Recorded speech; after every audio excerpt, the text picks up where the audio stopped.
DS Diving Service here. We're at the vessel Astral at Marina San Pablo. The starboard trim tab is detached from the trim ram and hanging. It looks like it was welded, so the best bet to do that would have it pulled out of the water and have somebody re-weld that on.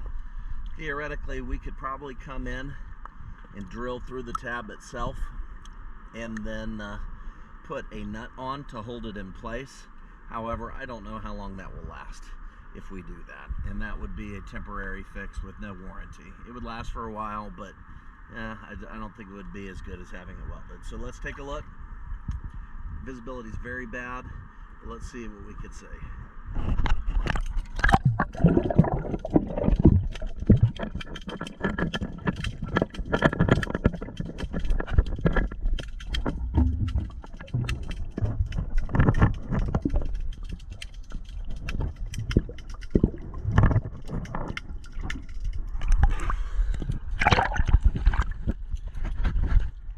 Thank you for calling DS Diving Service.